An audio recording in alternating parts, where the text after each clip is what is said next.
नमस्कार। जन उत्तराखंड में आप सभी का स्वागत है। मैं हूं आपके साथ स्फूर्ति सिंह। खबरों की शुरुआत करेंगे, लेकिन उससे पहले एक नजर डालेंगे हेडलाइंस पर। विश्व दिव्यांग दिवस पर सीएम धामी ने की शिरकत, की बड़ी घोषणाएं, पेंशन और किया जाएगा सरलीकरण। दिव्यांग दिवस पर धामी की बड़ी घोषणा।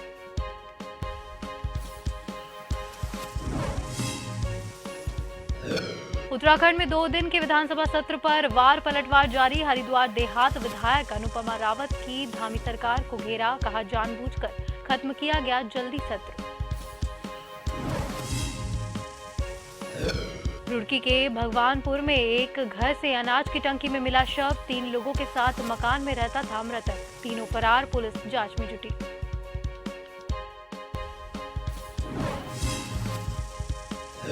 अंकिता भंडारी हत्याकांड मामले में सियासत तेज। कांग्रेस ने वीआईपी के नाम के खुलासे और सीबीआई जांच की मांग। राजभवन के बाहर किया धरना प्रदर्शन।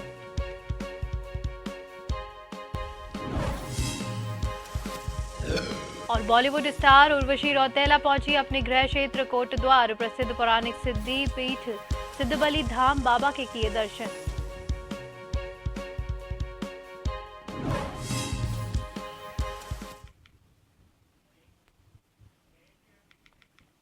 और अब खबरें विस्तार से। विश्व दिव्यांग दिवस पर मुख्यमंत्री पुष्कर सिंह धामी ने देहरादून में आयोजित कार्यक्रम में शिरकत करते हुए दिव्यांग जनों के लिए बड़ी घोषणा की है। मुख्यमंत्री धामी ने कहा है कि दिव्यांग जन समाज की मुख्य धारा से जुड़ सके, उन्हें भी आगे बढ़ने के अवसर प्राप्त हो सके। उसको देखते हुए मुख्यमंत्री ने उनके लिए 4 बड़ी घोषणाएं की है, जिसमें उनको मिलने वाली पेंशन को सरलीकृत किया गया, उनके कृत्रिम अंगों को खरीदने पर दी जाने वाली राशि को बढ़ाने का काम हुआ है और दिव्यांगजनों के सेवा आयोजकों को उनकी राशि बढ़ाने का काम किया गया है।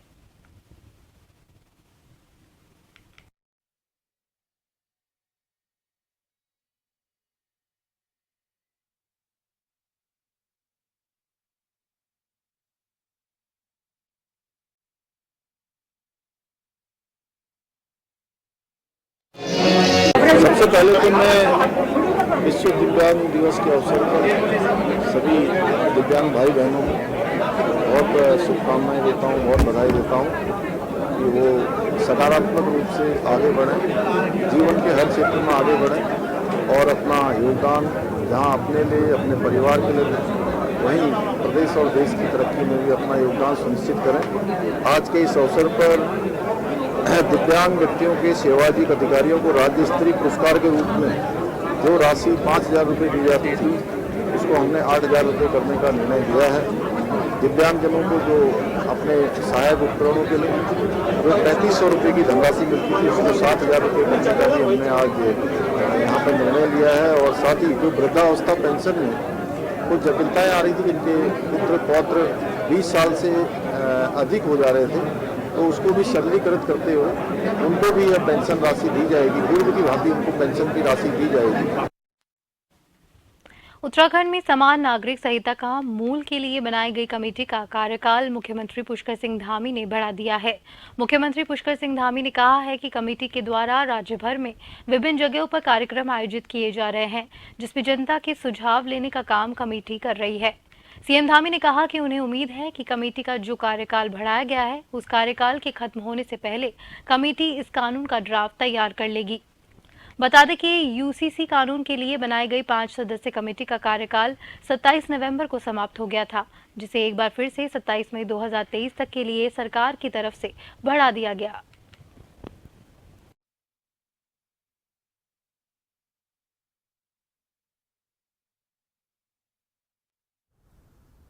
बहुत ही सघन तरीके से पूरे प्रदेश के अंदर काम कर रही है।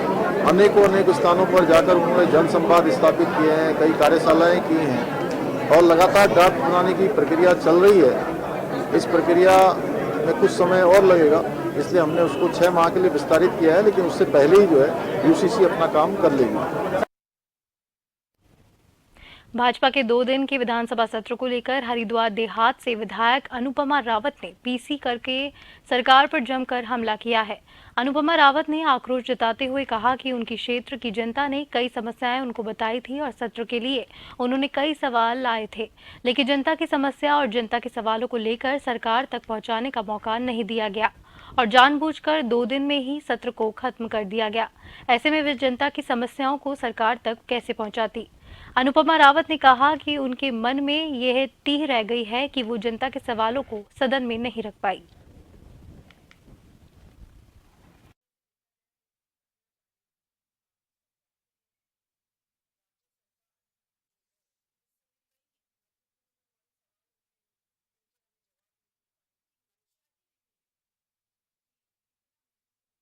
जो है सदन के, तो जब 30 से अधिक विभाग जो है माननीय मुख्यमंत्री जी के होते हैं जो सोमवार के दिन लगता है, जब सोमवार का दिन ही नहीं आएगा तो उन सवालों के जवाब हमें कैसे मिलेंगे।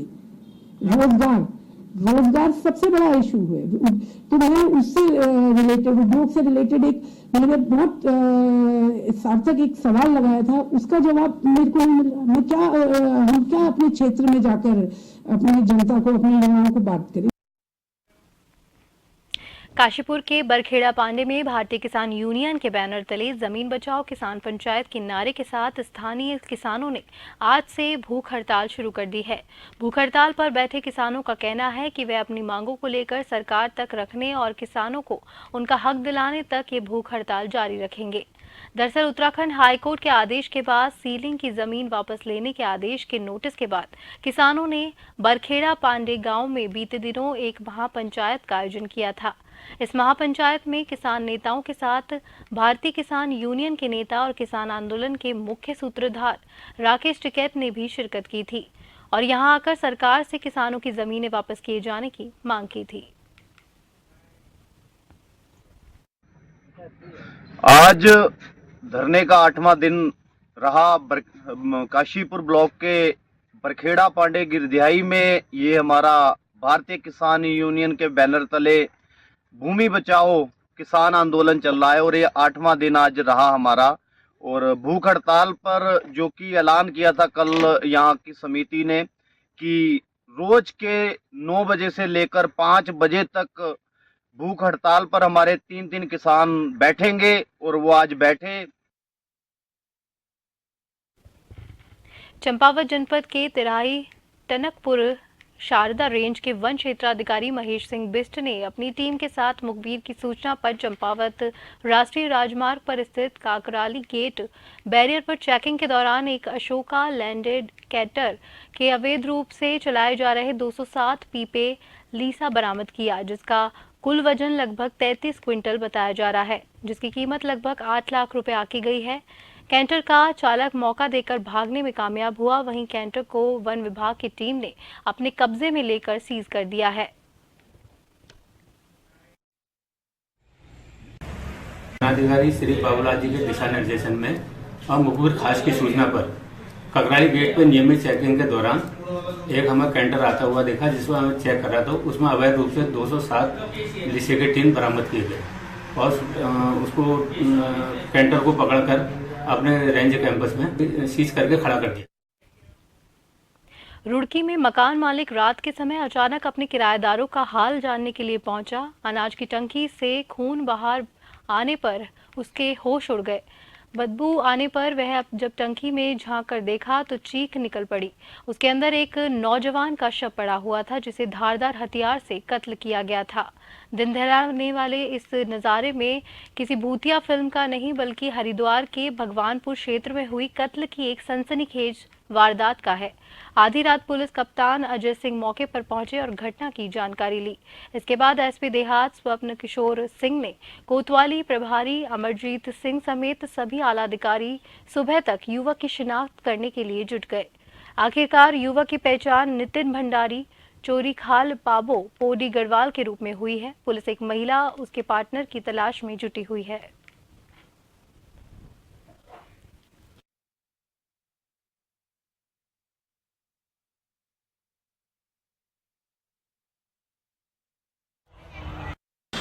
कल देर रात्रि थाना भगवानपुर क्षेत्र में सूचना प्राप्त हुई कि किराए के मकान में जो है वहाँ 3 युवक रहते थे और इसके बाद वो 30 तारीख को कमरा खाली करके चले गए और वहाँ पर कुछ संदिग्ध जो है कंटेनर मिला था। उसमें जब उसकी जांच की गई तो उस कंटेनर में एक डेड बॉडी मिली, जिसकी बाद में शिनाख्त नितिन निवासी पाबो के रूप में हुई थी, जो पौड़ी गढ़वाल का निवासी था। अन्य जानकारी के बाद पता चला वह यहाँ पर एक फैक्ट्री में कार्यरत था तो अन्य लोगों से जानकारी के पता चला कि वो 28-29 तारीख से गायब था और इस संबंध में कहीं कोई शिकायत नहीं दी गई थी। जो संदिग्ध लोग प्रकाश में आए उनको उनके लिए टीमें रवाना कर दी गई है। कहीं ना कहीं ये अचानक से मर्डर का कोई लगता है कि अचानक से कोई घटना हुई है या कोई वाकयात हुआ जिसके कारण ये मर्डर घर पे ही कर दिया गया और किराए का कमरा खाली करके चले गए। टीमों को रवाना कर दिया है और पूरी उम्मीद है कि जल्द से जल्द इसमें सभी को भी गिरफ्तार। और इस खबर पर अधिक जानकारी के लिए हमारे साथ हमारे संवाददाता रुड़की से अशरत फोन लाइन पर जुड़ चुके हैं। अशरत, मकान में रहने वाले एक किराएदार का शव मिला है और संदिग्ध अवस्था में ये शव मिला है, क्या कुछ जानकारी है इस मामले में? देखिए, आपको बता दें कि सिरसा पुलिस ने बताया है कि भगवानपुर थाने में कुछ दिनों पहले 4 लोग रहते थे जो कि कमरा किराए पर लेकर रह रहे थे। उसमें एक महिला भी मौजूद थी। तो वहीं ये लोग किसी फैक्ट्री में कार्यरत थे और इसके बाद कुछ दिन पहले 3 लोग यहाँ से मकान खाली करके चले गए। हालांकि एक कमरा उन्होंने बंद किया हुआ था और उनका कहना था कुछ दिन बाद वो आएंगे और उस कमरे को खाली कर देंगे।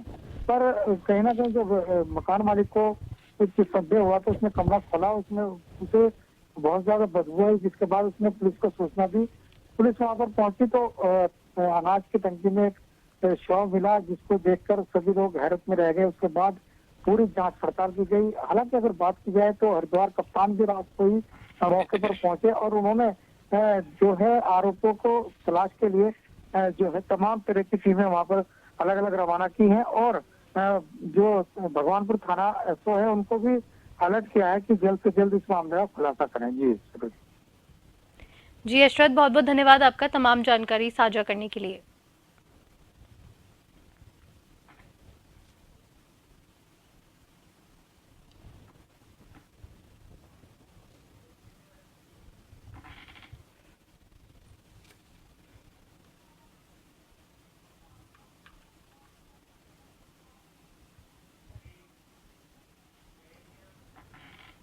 तालाबंदी की गई।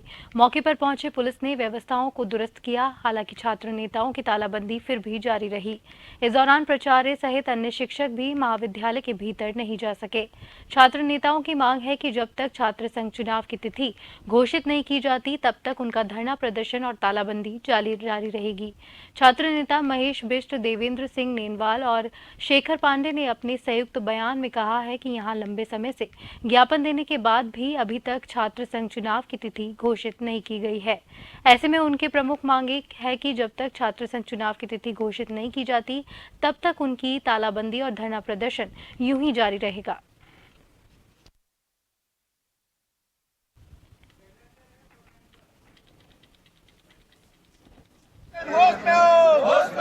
हमारी तो मांगे वैसे कई सारे, तो हमारी मुख्य मांग है कि छात्र संघ चुनाव जल्दी से जल्दी कराया जाए। जैसा कि उच्च शिक्षा मंत्री धन सिंह रावत जी ने कई बार हमको आश्वासन तो मतलब दे रखे हैं कि छात्र संघ चुनाव कराए जाएंगे, पर ये खाली आश्वासन दे रहे हैं, इस बात को टाल दिया जा रहा है बार बार। मामला हाईकोर्ट में भी गया था, हाईकोर्ट से भी राहत मिल गई थी, छात्र संघ चुनाव होंगे, लेकिन यहाँ का प्रबंधन क्या कह रहा है?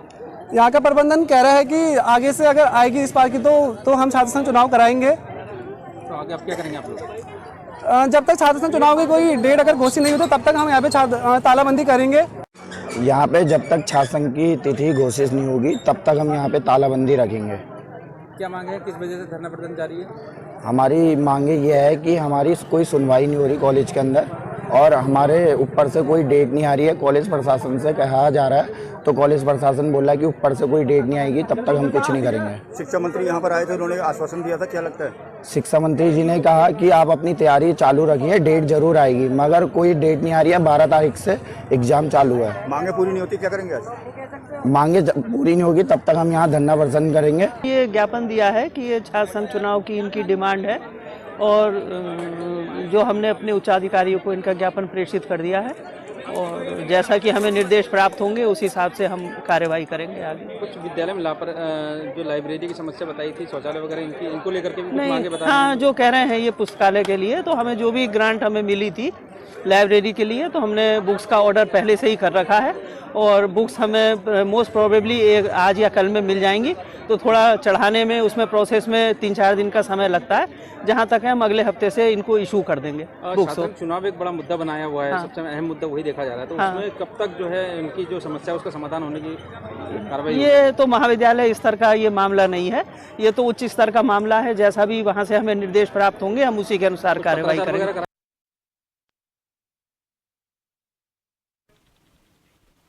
और इस खबर पर अधिक जानकारी देने के लिए हमारे साथ हमारे संवाददाता लालकुआ से शैलेंद्र कुमार सिंह फोन लाइन पर जुड़ चुके हैं। शैलेंद्र, आज छात्र नेताओं द्वारा धरना प्रदर्शन और तालाबंदी की गई है। इन छात्र नेताओं की क्या कुछ मुख्य मांगे हैं जिसको लेकर ये धरना प्रदर्शन यूं ही जारी है? जी बिल्कुल, बताना चाहूंगा कि लाल बहादुर शास्त्री राजकीय महाविद्यालय हल्दूचौड़ में पिछले काफी लंबे समय से यहाँ के छात्र छात्राएं और छात्र नेता जो अपने प्राचार्य को ज्ञापन दे रहे थे और लगातार उच्च शिक्षा मंत्री से भी मांग की गई थी कि यहाँ पर जो है छात्र संघ चुनाव कराया जाए, और छात्र संघ चुनाव का सिर्फ उनको आश्वासन मिला है। आश्वासन मिलने के बाद अभी तक उनको एक तारीख जो है तिथि घोषित नहीं की गई थी। तो इससे नाराज तमाम जो छात्र नेता थे अपने छात्र छात्राओं के साथ यहाँ पर जो लाल बहादुर शास्त्री महाविद्यालय का मुख्य गेट है वहाँ पर तालाबंदी करी। बताते चले कि किसी प्रकार की अराजकता न हो, इसको लेकर के हल्दूचौड़ चौकी इंचार्ज भी अपने पुलिस फोर्स के साथ मौके पर मौजूद रहे। पूरे मामले पर छात्र छात्राओं और छात्र नेताओं से अगर बात करेगी तो उन्होंने सीधे तौर पर कहा कि जब तक उनकी मांगे नहीं मानी जाती और जो छात्र संघ चुनाव होने हैं उसकी तिथि घोषित नहीं हो जाती, तब तक उनका जो है अनिश्चितकालीन धरना प्रदर्शन कहें या तालाबंदी कहें वो जारी रहेगी। वहीं प्राचार्य जो यहाँ जो अग्रवाल से उनसे बात की गई तो उन्होंने सीधे तौर पर बताया कि छात्र संघ चुनाव का मामला एक उच्च स्तरीय मामला है और इस संबंध में जैसे ही ऊपर से इनको आदेश प्राप्त होंगे उस संबंध में जो है अग्रिम कार्रवाई जो है अमल में लाई जाएगी। हालांकि छात्र नेताओं की बात करें तो उन्होंने जो है पूरी तरीके से जो है तालाबंदी कर रखी है और जब तक उनकी मांगे नहीं मानी जाती तब तक उन्होंने जो है उनका कहना यह है कि जब तक उनकी मांगे नहीं मानी जाती तब तक उनका जो है धरना प्रदर्शन और तालाबंदी ये लगातार जो है जारी रहेगी। जी शैलेंद्र, बहुत बहुत धन्यवाद आपका तमाम जानकारी देने के लिए। हल्द्वानी की ठंडी सड़क में आज गुरु तेग बहादुर स्कूल के बाहर छात्रों के दो गुटों में हुए झगड़े में एक छात्र चाकू लगने से गंभीर रूप से घायल हो गया था। इस मामले में पुलिस ने खुलासा करते हुए 3 नाबालिग छात्र चिन्हित किए हैं। एसपी क्राइम डॉक्टर जगदीश चंद्र ने बताया कि चाकू मारने वाले तीनों नाबालिग छात्र लालकुआ के हल्दूचौड़ और बिंदु खता के रहने वाले हैं। तीनों को पुलिस कल जुवेनाइल जस्टिस बोर्ड के सामने पेश करेगी। इसके अलावा स्कूल प्रशासन ने भी मारपीट और अभद्रता करने वालों के खिलाफ पुलिस में तहरीर दी है, जिस पर पुलिस ने 20 अज्ञात छात्रों पर मुकदमा दर्ज किया। कार्रवाई की गई। दिन में एक चाकूबाजी की घटना नैनीताल रोड पे हुई गुरु तेग बहादुर स्कूल के सामने। इसमें एक नवयुवक जो है गंभीर रूप से घायल हुआ है, जिसका इलाज इस समय ब्रिजलाल हॉस्पिटल में चल रहा है। उसके परिजनों की तहरीर पे कोतवाली हल्द्वानी में अभियोग पंजीकृत किया गया। पुलिस ने 3 लोगों को इसमें आइडेंटिफाई किया है।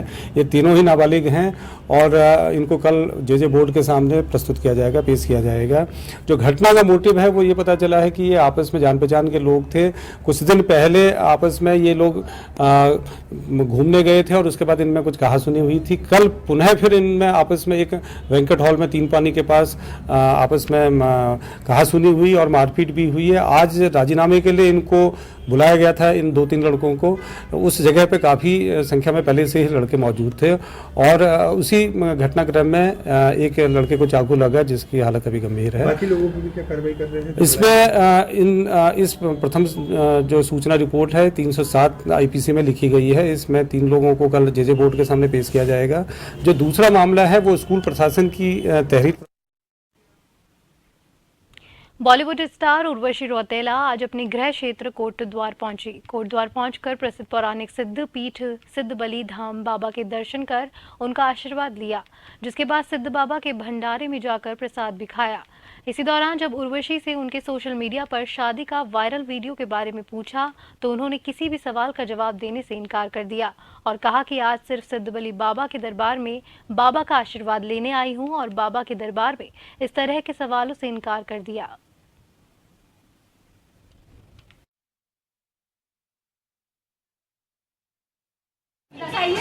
जी बहुत ही अच्छा लग रहा है। आई मीन इसको तो हम व्यक्त भी नहीं कर सकते कि कितना अच्छा लग रहा है यहाँ पे आकर के। और सिद्ध बाबा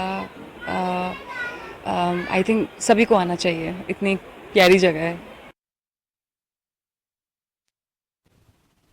उत्तराखंड में अंकिता भंडारी हत्याकांड मामले में सियासत थमने का नाम नहीं ले रही है। दरअसल आज कांग्रेस ने वीआईपी के नाम का खुलासा करने और सीबीआई जांच की मांग को लेकर राजभवन देहरादून के बाहर धरना प्रदर्शन किया। प्रदर्शनकारियों को पुलिस ने गिरफ्तार कर लिया। इस दौरान प्रदर्शनकारियों की पुलिस वालों से तीखी नोकझोंक भी हुई। आपको बता दें कि ऋषिकेश में पिछले 51 दिन से चल रहे आमरण अनशन के बाद आज प्रदर्शनकारी राजभवन पहुंचे। युवा न्याय संघर्ष समिति ऋषिकेश के बैनर तले देहरादून पहुंचे आंदोलनकारियों की पुलिस से झड़प हुई। कांग्रेस देहरादून के पूर्व अध्यक्ष जयेंद्र रमोला युवा न्याय संघर्ष समिति ऋषिकेश के आंदोलनरत साथियों के साथ राजभवन देहरादून के बाहर आमरण अनशन पर बैठे। इस दौरान उन्हें गिरफ्तार कर लिया गया।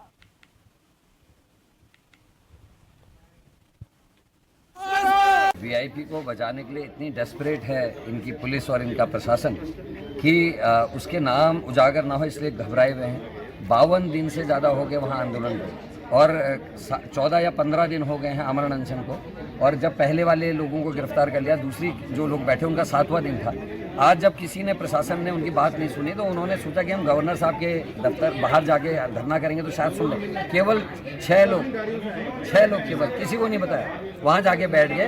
हंगामा करना होता और उनको बुलाते, लेकिन उसमें क्या किया इन्होंने, उनके संग मारपीट हुई, उनको उठा के लाए। जयेंद्र रमोला के पाँव में चोट है।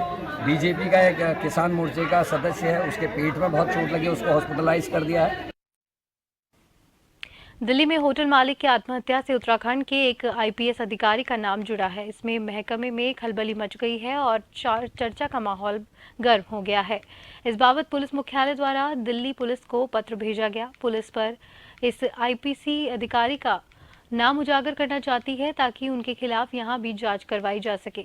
पीएचक्यू प्रवक्ता वी मुरुगेश ने बताया कि इस मामले की दिल्ली पुलिस तक जांच करे ताकि उस अधिकारी का नाम उजागर हो सके जिसके सरेआम चर्चे हो रहे हैं।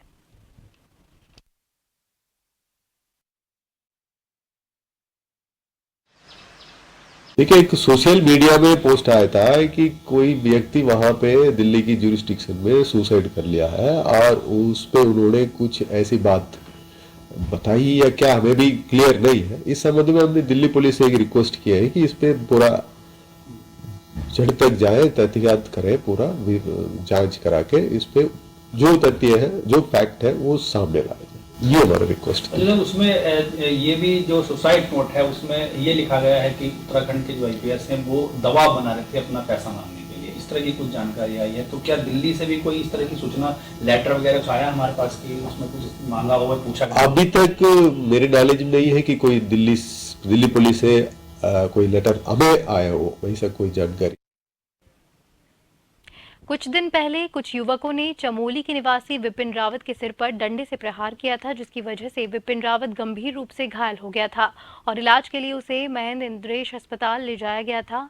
वहीं आज इलाज के दौरान उसकी मृत्यु हो गई, जिसके बाद कांग्रेस अध्यक्ष करण मेहरा और कार्यकर्ताओं के साथ महेंद्र इंद्रेश अस्पताल के बाहर धरने पर बैठ गए। कांग्रेस ने आरोपियों को सख्त से सख्त सजा दिलाने की मांग की है। आपको बता दें कि बीती 24 तारीख को दर्ज हुए मुकदमे में लापरवाही बरतने और समझौता कराने का लखीबाग चौकी इंचार्ज पर आरोप लगा है, जिसके बाद तत्काल प्रभाव से चौकी इंचार्ज को सस्पेंड किया जा चुका है। आक्रमण होता है, कुछ अनजान लोग आगे बेसबॉल के बैट से इससे उसकी पिटाई करते हैं। रिपोर्ट होती है, थाना इंचार्ज लगातार लड़के के पिता पे दबाव डाल रहा होता है कि आप कंप्रोमाइज़ कर लीजिए, लेकिन बहुत बुरी हालत थी, इनने कंप्रोमाइज़ नहीं किया।